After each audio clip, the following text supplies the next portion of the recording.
ረሃብ ውስጥ ይሻላችሁት ጌታ፣ ረሃብ ውስጥ፣ ችግር ውስጥ፣ በመከራ ውስጥ ይሻላችሁት ጌታ፣ በብቸኝነት ውስጥ የታዘዛችሁት ጌታ በቅርብ ጊዜ ደሞዛችሁ ሊከፍላችሁ ደጃችሁ ላይ ይመጣል።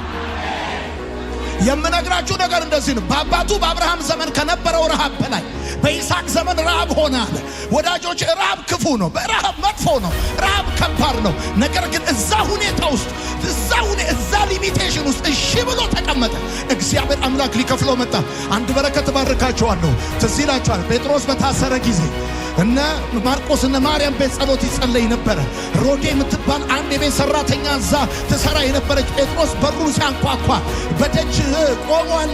የጴጥሮስ ድምፅ ይሰማኛል አለች። እግዚአብሔርን የታዘዛችሁ ሰዎች ቅርብ ጊዜ የጸሎታችሁ መልስ በራችሁን ይመታል። አልሰማችሁኝም ያልኩትን? የጸሎታችሁ መልስ በራችሁን ይመታል። ያንኳኳል። የጸሎታችሁ መልስ ስራችሁ ያንኳኳል። በረከታችሁ ያንኳኳል። አሁን ያላችሁበት ሁኔታ የማይሆን ሊመስል ይችላል። ኢን ዘ ኒር ፊውቸር ግን ቅርብ ጊዜ ግን ታላቅና ኃይለኛ ነገር እግዚአብሔር በሕይወታችሁ ያደርጋል። መጽሐፍ እንደሚናገር በኤርምያስ መጽሐፍ ወደ እኔ ጩኽ አንተም የማታውቀውን ታላቅና ኃይለኛ ነገር አሳያለሁ ተብሎ እንደተጻፈ እግዚአብሔርን የታዘዙ እሺ ያሉ ሰዎች የጨረሱት በታላቅነት ነው። አሜን ይባል። በጌታ በኢየሱስ የሰው ፊት አይታችሁ አትጨርሱ። በውርደት አትጨርሱ። በክብር ትጨርሳላችሁ። በክብር እየሰመራችሁ ነው የምትጨርሱት። ዋንዴ ይመጣል። ከ50 ዓመት በኋላ ሊሆን ይችላል፣ ከ30 ዓመት በኋላ ሊሆን ይችላል። ዛሬ የታዘዛችሁት ጌታ መጨረሻችሁን ያሳምረዋል። መጨረሻችሁን የክብር ያደርገዋል። እግዚአብሔር በሕይወታችሁ ያሰበላችሁ ነገር እንዳይከናወን በፍርሃት አስሮ ሊያስቀምጣችሁ የፈለገው መንፈስ ይመታል።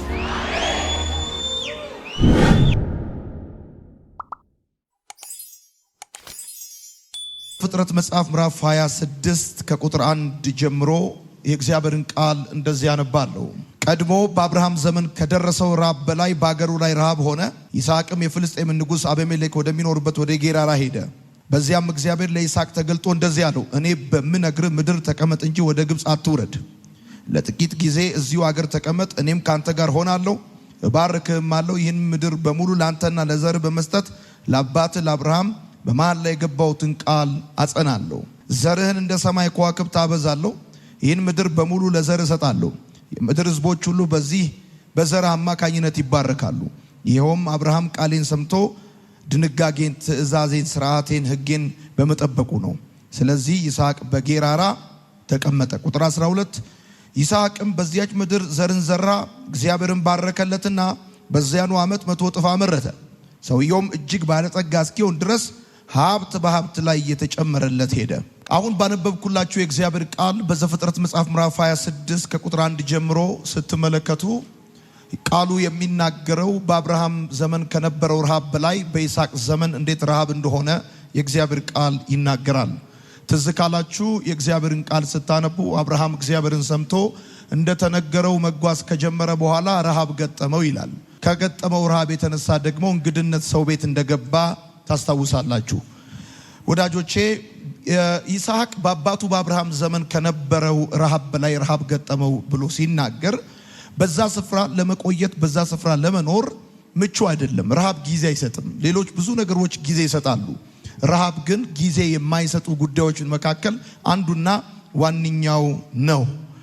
ነገር ግን እግዚአብሔር አምላክ ወደ ይስሐቅ መጥቶ በዛ ስፍራ እንዲቀመጥ እግዚአብሔር ሲናገረው ሲያዘው ትመለከታላችሁ። ደግሞ ይስሐቅም የእግዚአብሔርን ትእዛዝ ሰምቶ በዛው ስፍራ እንደተቀመጠ በዛው ስፍራ እንደቆየ የእግዚአብሔር ቃል ይናገራል። በመንፈሳዊ ዓለም ውስጥ ወይም በክርስትና ሕይወት ውስጥ ያሉ ሰዎች አንዱ መረዳት ያለባቸው ነገር ቢኖር ይሄንን እሺ የማለትን በረከት ወይም ደግሞ እሺ ማለት መታዘዝ፣ ከእግዚአብሔር ሐሳብ ጋር መስማማት ምን ያህል የበረከት ቁልፍ እንደሆነ መረዳት አለባቸው ብዬ አስባለሁ። አንዳንድ ጊዜ በምንፈልገው ወይም በሚመቸን በጠበቅነው ወይም ደግሞ በለመድነው የህይወት አካሄድ ሳይሆን በማይመቸንና ባልጠበቅነው የህይወት አካሄድ እንድንሄድ እግዚአብሔር ይመራናል። የዛን ጊዜ እሺ ማለት መታዘዝ፣ ከእግዚአብሔር ፍቃድ ጋር መተባበር እንደው ቀላል ይሆናል ብሎ ማሰብ ከባድ ነው። አሁን ቆንጆ ወንበር ላይ ተቀምጠን ጥሩ ሳውንድ ሲስተም እየሰማን ጥሩ ልብስ ለብሰን ሽቶ ተቀብተን ይስሐቅም ረሃብ ገጠመው። ነገር ግን እግዚአብሔር ተቀመጣለው ተቀመጠ። እሺ ያለ ሲባል ቀላል ሊመስል ይችላል።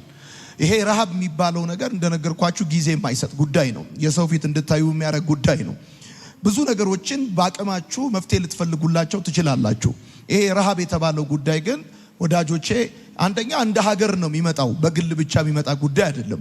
ሁለተኛ ከናንተ አቅምና ከናንተ ጥረት በላይ ከሰማይ መስኮት ጋር የሚገናኝ ጉዳይ ነው። እግዚአብሔር ካልከፈተው የሰማይ መስኮት አይከፈትም። ስለዚህ ምድር ኃይሏን ዘሯን ልትሰጥ የምትችለው እንደ እግዚአብሔር ፍቃድና ሐሳብ እንደሆነ መታሰብ በጣም አስፈላጊ ነው።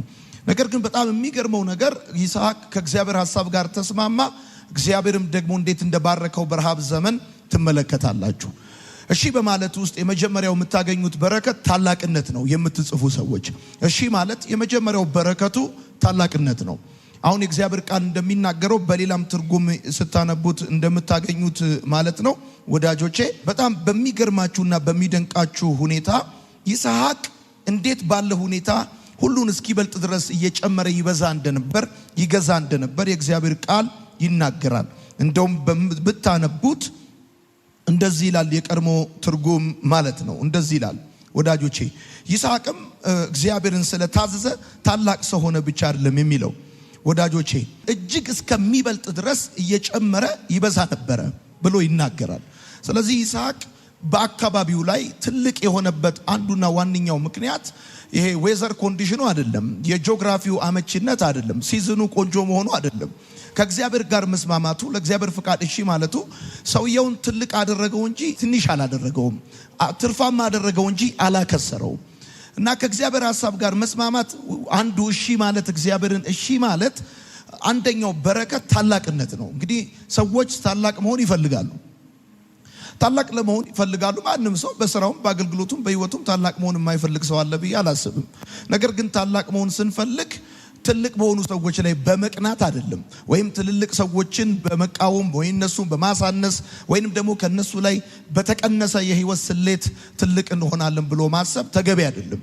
አሁን እዚህ ቤት ያላችሁ ሰዎች እግዚአብሔር አምላክ ሆኖ ያላችሁን ከሆናችሁ እሺ፣ እግዚአብሔር አታርጉ ያላችሁ ካላደረጋችሁ፣ አርጉት ያላችሁትን ካደረጋችሁት ምንም የትልቅነት ሌላ ማቴማቲክስ አያስፈልገውም። የትልቅነት ዋንኛው መንገድ ግን ከእግዚአብሔር ሐሳብ ጋር መታዘዝና እግዚአብሔርን እሺ ማለት ነው። ይሄ ዋንኛው ጉዳይ ነውና እግዚአብሔርን መታዘዝ ወይም ለእግዚአብሔር እሺ ማለት ዋንኛ በረከቱ ትልቅነት ነው። እግዚአብሔርን ታዛችሁ በምንም ተአምር አትቀደሙም። እግዚአብሔርን ታዛችሁ እግዚአብሔርን እሺ ብላችሁ በምንም ተአምር አትከስሩም፣ በምንም ተአምር አታንሱ። እንደውም ነግራችኋለሁ፣ ከዘመናችሁ አትዘገዩም፣ ከትውልዳችሁ አትቀደሙ። በህይወት መንገዳቸው ከሰማይ ጋር የተስማሙ ሰዎች ምናልባት እግዚአብሔርን ታዘው በሄዱበት መንገድ ከሚፈጥኑ ሰዎች ይልቅ የዘገዩ፣ ከበረቱ ሰዎች ይልቅ ወዳጆቼ በጣም ቅርፍፍ ያሉ ሊመስሉ ይችላሉ። በነገራችን ላይ እግዚአብሔርን መታዘዝ ማለት በማይመች ሁኔታ ውስጥ ለእግዚአብሔር ምላሽ መስጠት ማለት ነው። በማይመች ሁኔታ ውስጥ ደስ በማይል ሁኔታ ውስጥ ለእግዚአብሔር ምላሽ መስጠት ነው እግዚአብሔርን መታዘዝ ማለት። እግዚአብሔርን መታዘዝ ሰዎችን ስለማስደነቅ አይደለም። እግዚአብሔርን መታዘዝ ወዳጆቼ በሰዎች ዘንድ ክብር ስለማግኘት አይደለም። እግዚአብሔርን መታዘዝ በእርግጠኝነት ነግራችኋለሁ የአገሬ ልጆች ሰዎችን ስለማስደሰት አይደለም። እነዚህ ሶስት ነገሮች እንድታስቡ ፈልጋለሁ። ለምሳሌ እግዚአብሔር መታዘዝ ምን ማለት ነው ብለናል? እግዚአብሔር መታዘዝ በማይመች ሁኔታ ውስጥ ለእግዚአብሔር ምላሽ መስጠት ማለት ነው። ስራችሁ አይመችም፣ መንገዳችሁ አይመችም፣ ብዙ ነገሮቻችሁ አይመቹም። ነገር ግን በእነዚህ በማይመቹ ሁኔታዎቻችሁ ውስጥ ለእግዚአብሔር ምላሽ አላችሁ። ገብቷችኋል? ሲጠራችሁ አቤት ትላላችሁ፣ ሲልካችሁ ትሄዳላችሁ፣ አርጉ ሲላችሁ ታደርጋላችሁ፣ ቁጭ በሉ ሲላችሁ ትቀመጣላችሁ። እና ለእግዚአብሔር ምላሽ መስጠት ነው። በምን ሁኔታ ውስጥ? በማይመቹ ሁኔታ ውስጥ። እንግዲህ በማይመቹ ሁኔታ ውስጥ ሆነው ለእግዚአብሔር ድምጽ ምላሽ የሰጡ ሰዎች እንዴት ሆኖ ትንሽ ይሆናሉ? እንዴት ሆኖ ተራ ይሆናሉ? ትልልቅ ሰዎችን አይታችኋቸው ከሆነ ከዘፍጥረት እስከ ዮሐንስ ራእይ በማይመቹ ሁኔታ ውስጥ ለእግዚአብሔር ምላሽ ሰጥተው ትልቅ የሆኑ ናቸው። ሙሴን ተመልከቱት፣ ሌሎቹን አብርሃምን ተመልከቱት፣ ሌሎቹንም የእግዚአብሔር ሰዎች መመልከት ትችላላችሁ። ሁኔታው አይመችም፣ ሲዝኑ አይመችም፣ ብዙ ነገር አይመችም። ነገር ግን በዛ በማይመች ሁኔታ ውስጥ ለእግዚአብሔር ምላሽ ሰጥተዋል። አሁን በደንብ አድርጋችሁ እዚህ ቤት ያላችሁ ሰዎች ስሙኝ። እግዚአብሔርን ስትታዘዙ it's not all about ሰዎችን ስለማስደሰት። ምናልባት እግዚአብሔርን ስትታዘዙ ሰዎችን ላታስደስቱ ይችላላችሁ። ቤተሰብ ሊከፋ ይችላል፣ ጓደኛ ቅር ሊለው ይችላል፣ ብዙ ሰው ከናንተ ጋር በተቃራኒ ሊቆም ይችላል። ምናልባት ሰዎች ላያጨበጭቡላችሁ ይችላሉ። እግዚአብሔርን መታዘዝ ሰዎችን ስለማስደሰት አይደለም ብቻ አይደለም። እግዚአብሔርን መታዘዝ ሰዎችን ስለማስደነቅ አይደለም። እንደውም አንዳንድ ጊዜ እግዚአብሔርን ስትታዘዙ በሰዎች ዘንድ እንደ ሞኝ እንዳቅመ ቢስ ወይም ደግሞ እንዳላዋቂ ልትቆጠሩ ትችላላችሁ። ቁጭ በሉ ሲላችሁ ስትቀመጡ፣ አርጉ ሲላችሁ ስታደርጉት፣ ይቅርባችሁ ሲላችሁ ሲቀርባችሁ፣ በዚህ ሁሉ ሁኔታ ውስጥ አጠገባችሁ ያሉ ጓደኞቻችሁ እድልና መንገድ አቅጣጫ ፈልገው በአቋራጭ ወደ ህይወት ልምላሜና ሰክሰስ መጥተው ሲታዩ እናንተ ላትደነቁ ትችላላችሁ። ምስኪን ልትመስሉ ትችላላችሁ። እሱ ብቻ አይደለም፣ እግዚአብሔርን መታዘዝ በሰው ዘንድ ክብር ስለማግኘት አይደለም። ብዙ ጊዜ እግዚአብሔርን ስንታዘዝ በሰው ዘንድ ክብር አናገኝም፣ በፍጹም ክብር አናገኝም። ነገር ግን እግዚአብሔርን መታዘዝ ብያቸዋለሁ፣ በአስቸጋሪ ሁኔታ ውስጥ ለእግዚአብሔር መልስ መስጠት ነው፣ ምላሽ መስጠት ነው። እግዚአብሔርን መታዘዝ ማለት እጅና እግርን አጣምራ መቀመጥ ማለት አይደለም። እግዚአብሔርን መታዘዝ ማለት ዶርማንት መሆን ማለት አይደለም። ሁኔታው አይመችም፣ ብዙ ነገር አይመችም። ነገር ግን ለሰማይ ፕሮግራም፣ ለሰማይ አጀንዳ የሰር ብለህ መልስ ትሰጣለህ ማለት ነው። ኢየሱስ እግዚአብሔር ምስክሬ ነው። እንደ ሰንደቅ ዓላማ ነው የሚያወጣችሁ። እግዚአብሔርን የታዘዙ ሰዎች፣ እግዚአብሔርን እሺ ያሉ ሰዎች ማለት በአጭር አማርኛ አውሎ ንፋስ እንዳነሳቸው ፌስታል ናቸው። አውሎ ንፋስ ያነሳውን ፌስታል ዘለ አታወርደውም። ያነሳው ንፋስ ካላወረደው የሰማኝ ሰው ካለ አውሎ ንፋስ ያነሳውን ፌስታል እዚህ ሀገር አይተምታ ከሆነ እንደዚህ አድርጎ ያወጣውን ፌስታል በፈለገ ረጅም ሆነ ዘላ አታወርደውም። የግድ ንፋሱ እንዳወጣው ንፋሱ እስኪያወርደው ትጠብቃል። እግዚአብሔርን እሺ ብለው የወጡ ሰዎች በማንም ሰው አይወርዱም። አሜን በል። እግዚአብሔርን እሺ ማለት ወዳጆች ኋላ ቀርነት አይደለም። እግዚአብሔርን እሺ ማለት የትልቅነት መንገድ ነው። እንደውም አሁን የተያዛችሁት የትልቅነት ጎዳና ነው። አሁን ያላችሁበት ሁኔታ የማይሆን ሊመስል ይችላል። ኢን ዘ ኒር ፊውቸር ግን ቅርብ ጊዜ ግን ታላቅና ኃይለኛ ነገር እግዚአብሔር በሕይወታችሁ ያደርጋል። መጽሐፍ እንደሚናገር በኤርሚያስ መጽሐፍ ወደ እኔ ጩህ አንተም የማታውቀውን ታላቅና ኃይለኛ ነገር አሳያለሁ ተብሎ እንደተጻፈ እግዚአብሔርን የታዘዙ እሺ ያሉ ሰዎች የጨረሱት በታላቅነት ነው። አሜን ይባላል። በደንብ አድርገህ አሜን በል። ምናልባት እግዚአብሔርን ታዛችሁ ለምሳሌ ዛሬ ማታ አንዱ ከሚሆነው ነገር አንዱ እዚህ ቤት ያላችሁ ሰዎች ላይ እንደዚህ ነው፣ የፍርሃት መንፈስ ይመታል። ማለት እግዚአብሔር በሕይወታችሁ ያሰበላችሁ ነገር እንዳይከናወን በፍርሃት አስሮ ሊያስቀምጣችሁ የፈለገው መንፈስ ይመታል። ኢየሱስ ክርስቶስ ጌታ ነው። የመጀመሪያው እሺ የማለት በረከት ትልቅነት ነው ወዳጆቼ። የመጀመሪያው ዘፍጥረት 26 ቁጥር 12 ምንድን ነው የሚለው? ይስሐቅም በዚያች ምድር ዘርን ዘራ፣ በዚያችም ዓመት 100 እጥፍ አገኘ። እግዚአብሔርን ባረከው፣ ባለጠጋም ሰው ሆነ፣ እጅግ እስከሚበልጥ ድረስ እየጨመረ ይበዛ ነበር። አሁን ይስሐቅ እንደዚህ አይነት ባለጠጋ የሆነው በመስመር በመዝራት በጥቃቅና አነስተኛ በውሃ ማቆር በብድርና ቁጠባ፣ እነዚህ ሁሉ ጥሩ ናቸው፣ እኔ ምንም ችግር የለብኝም። በማህበራት ተደራጅቶ አይደለም። ይስሐቅ በዛ ዘመን 100 እጥፍ ያጨደው እጅግ እስከሚበልጥ ድረስ የበዛው በማይመስል ሁኔታ ውስጥ ለእግዚአብሔር እሺ ብሎ ነው። ተቀመጥ፣ ትፈልገኛለህ? እሺ። እዚህ እንደሆነ የፈለከው? እሺ። አረ የተወሰነ ይህን ሲዝን የማልፍበት አማራጭ እዚህ ግብፅ አለ፣ ወረድ ብዬ ልመለስ?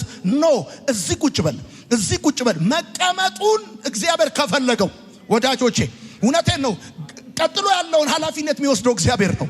ቁጭ በሉ ካላችሁ በኋላ ቀጥሎ ያለውን ኃላፊነት እግዚአብሔር ይወስዳል። አትውጡ ካላችሁ በኋላ፣ ግቡ ካላችሁ በኋላ፣ እንደዛ አገልግሉ ካላችሁ በኋላ፣ ልታገለግሉ ስትወጡ የቤታችሁን ኃላፊነት፣ የልጆቻችሁን ኃላፊነት፣ ኢኮኖሚያችሁን ኃላፊነት እግዚአብሔር ይወስዳል። ጩና በደንብ አድርጋችሁ አሜን ባሉ። እግዚአብሔርን ታዘው፣ እግዚአብሔርን ሰምተው፣ እግዚአብሔርን እሺ ብለው ተራ የሆኑ ሰዎች የሉ እና እጅግ እስከሚበልጥ ድረስ እየጨመረ ይበዛ ነበር። እንደውም እኮ ያስታውሳለሁ በጣም እኔ የምወደው አንድ ቃል አለ። የአብርሃም ሎሌ ሲናገር እንደዚህ ያለ፣ እግዚአብሔር ጌታዬን አብርሃምን ባረከው አገነነዋል። በቃ እግዚአብሔርን ስትታዘዝ የገናናነት ኢየሱስ ጌታ ነው። ባለጠጋ ሆነ ይላል። በቃ ሆነ፣ ባለጠጋ ሆነ። እውነቴን ነው የምነግራችሁ። ረሃቡ ውስጥ ይሻላችሁት ጌታ፣ ረሃብ ውስጥ፣ ችግር ውስጥ፣ በመከራ ውስጥ ይሻላችሁት ጌታ፣ በብቸኝነት ውስጥ የታዘዛችሁት ጌታ በቅርብ ጊዜ ደሞዛችሁን ሊከፍላችሁ ደጃችሁ ላይ ይመጣል። የምነግራችሁ ነገር እንደዚህ ነው። በአባቱ በአብርሃም ዘመን ከነበረው ረሃብ በላይ በይስሐቅ ዘመን ረሃብ ሆነ አለ። ወዳጆች ረሃብ ክፉ ነው። ረሃብ መጥፎ ነው። ረሃብ ከባድ ነው። ነገር ግን እዛ ሁኔታ ውስጥ እዛ ሊሚቴሽን ውስጥ እሺ ብሎ ተቀመጠ። እግዚአብሔር አምላክ ሊከፍለው መጣ። አንድ በረከት ባርካቸዋለሁ። ትዝ ይላችኋል ጴጥሮስ በታሰረ ጊዜ እነ ማርቆስ እነ ማርያም ቤት ጸሎት ይጸለይ ነበር። ሮዴ የምትባል አንድ የቤት ሰራተኛ እዛ ተሰራ የነበረች ጴጥሮስ በሩን ሲያንኳኳ በደጅ ቆሟል። የጴጥሮስ ድምጽ ይሰማኛል አለች። እግዚአብሔርን የታዘዛችሁ ሰዎች ቅርብ ጊዜ የጸሎታችሁ መልስ በራችሁን ይመታል።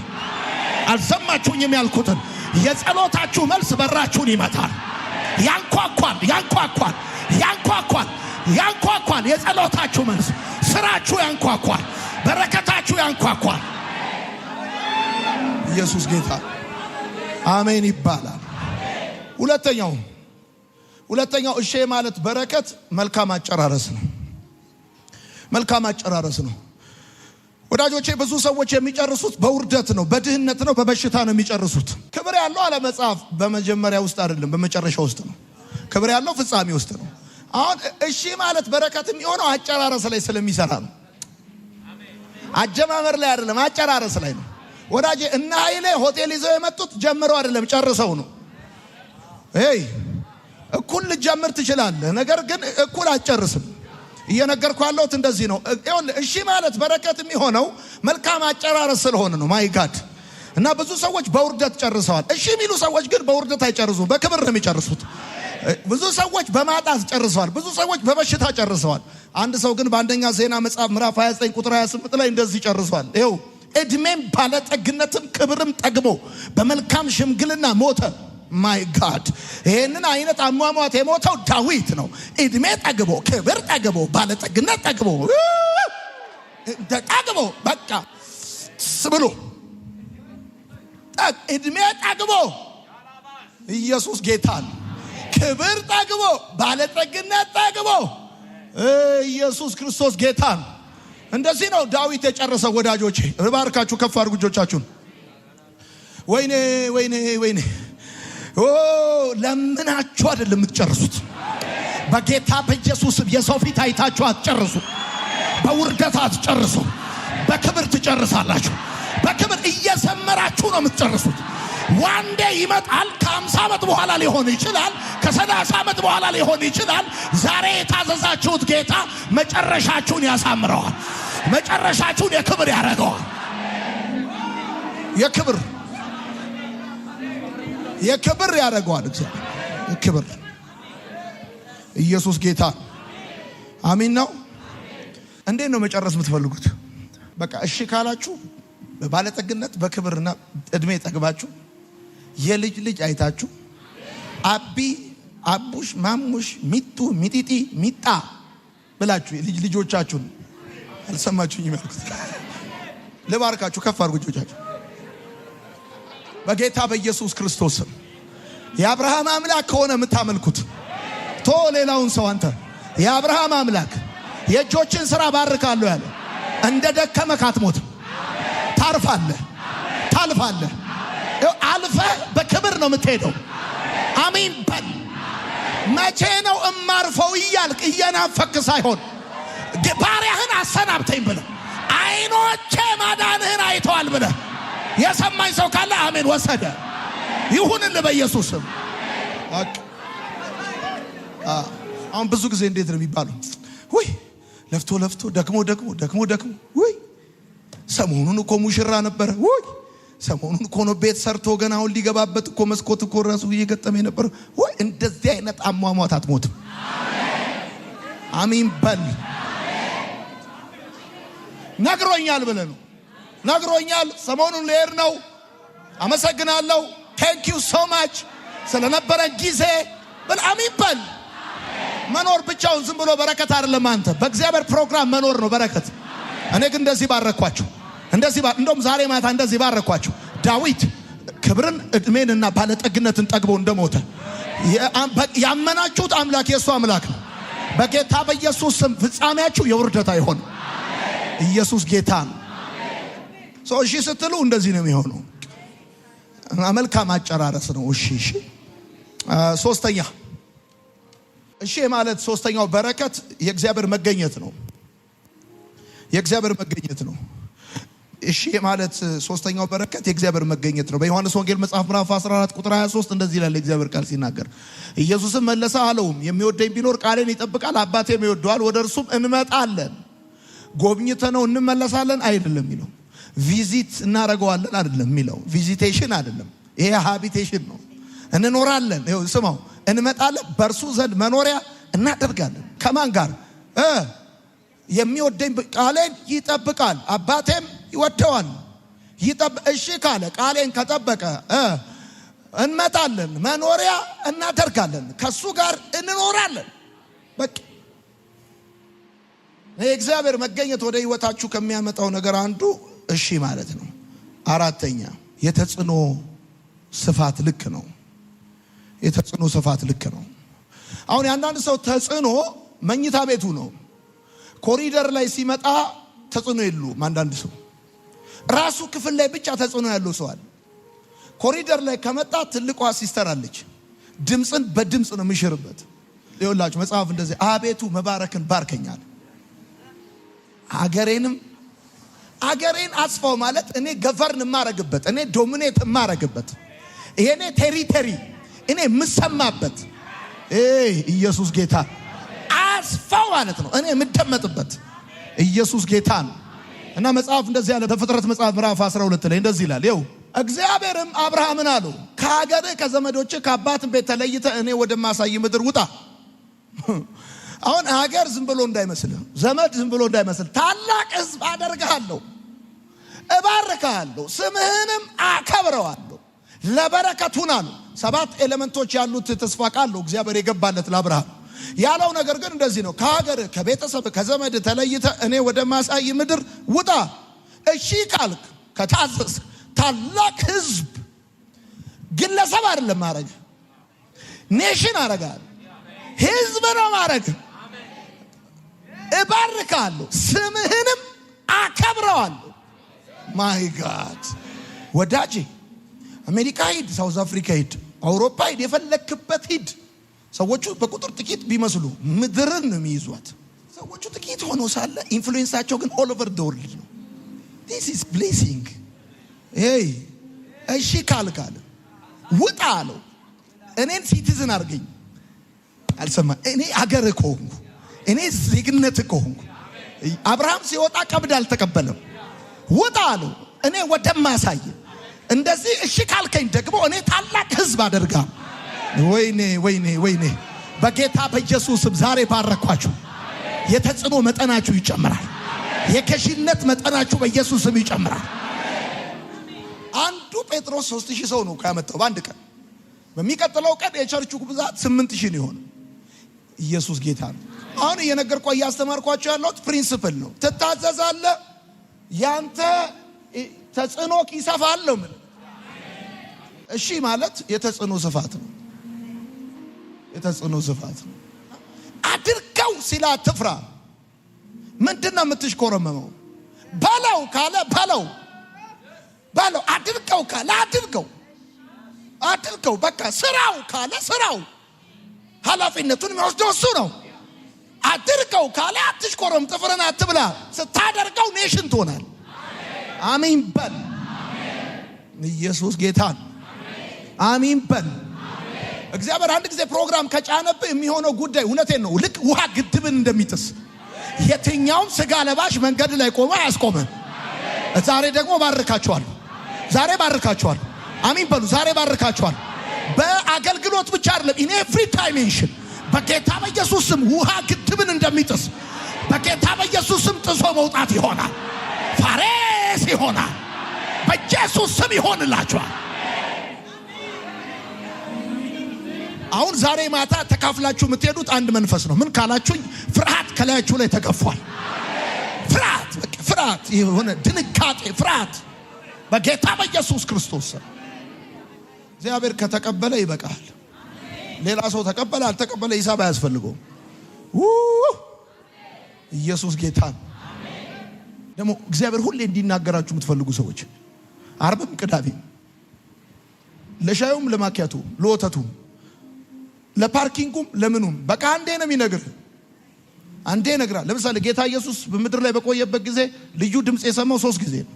በቃ 3 ጊዜ ሲጠመቅ ከኔ ኤልያስ ጋር ተራራ ላይ፣ ከዛ በኋላ በጌተሰማኒ 3 ጊዜ ነው። ከዚህ በተረፈ ያለ ጉዳይ በእያንዳንዱ ስቴፕ እየመጣ በቃ እንዲላ አትፈልግ። ኢየሱስ ጌታ፣ ኢየሱስ ጌታ። ዮርዳኖስ ሲረገጥ እንደቆመ ልክ እንደዛ ኢየሱስ ጌታ። የእግዚአብሔር መንፈስ እንደዚህ ይናገረኛል። የሆነ አላሳልፍ ያላችሁ ነገር ግን ዛሬ ማታ በኢየሱስ ስም ይቆማል። በኢየሱስ ስም ይቆማል። ማለፍ ይሆናል። ለምሳሌ እኮ በቃ እሺ ማለት እኮ 7 ዙረው። አሁን ምን ማለት ነው? 7 ዙረው። ዳንተ ዝም ብለህ ብሎኬት ትዞራለህ እንደ ድንጋይ 7 ጊዜ ዙረው። በመጨረሻስ ድገመው። ከዛ ጩህ። ወዳጄ ኢያሪኮ እኮ ወደፊት አይደለም የወደቀው፣ ወደ ኋላ አይደለም እኮ የወደቀው፣ ወደ ውስጥ ነው የወደቀው። አልሰማኸኝም ያልኩት? ወደ ታች ነው የወደቀው። ኢየሱስ ጌታ። ውጣ ካለ ውጣ፣ በቃ አለቀ። ጦር ይዣለሁ ሰይፍ ይዣለሁ አይሰራም። የእስራኤል ሕዝብ ከግብጽ ሲወጣ የወጣው ጦርና ጋሻ ይዞ አይደለም፣ ያልጋገረው ሊጥ ይዞ ነው የወጣው። ሊጥ የያዘ ሕዝብ ነው ሰረገላ ካለው የግብጽ ወታደር ጋር የገጠመው። እግዚአብሔር ሰልፉን ይቀይረዋል። ከፊት እየመራ ያለ ከኋላ ይመጣል። ኢየሱስ ጌታ ነው። ዛሬ ማታ ግን አየሩ ላይ የሆነ ሰልፍ ተቀይሯል።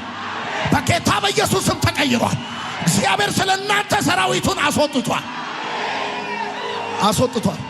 ይዋጋላችኋል። ይዋጋልናል።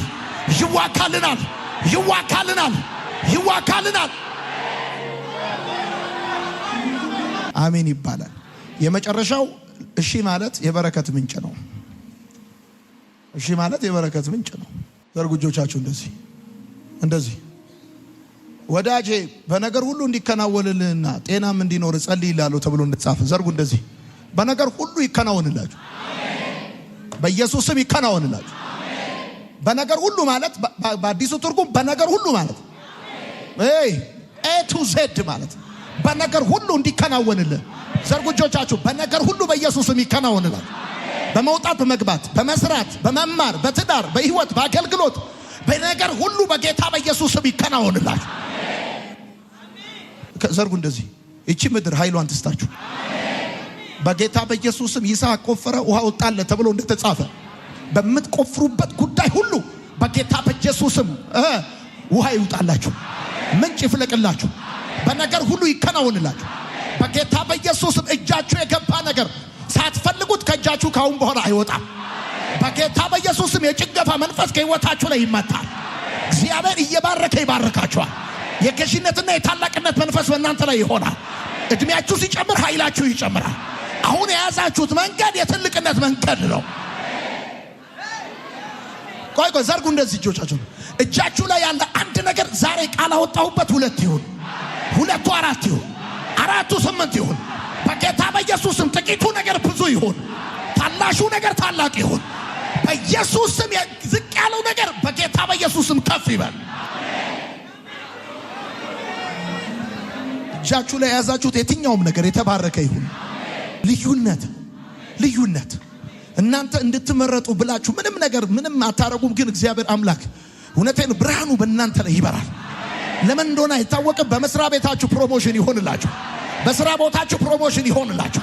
በጌታ በኢየሱስ የሚመጣ እድል የስም ፊደላችሁን ተከትሎ እናንተ እጅ ይገባል። በኢየሱስ ስም ይገባል። በየትኛውም ሰልፍ ላይ ብትሆኑ ከፊት ትሆናላችሁ።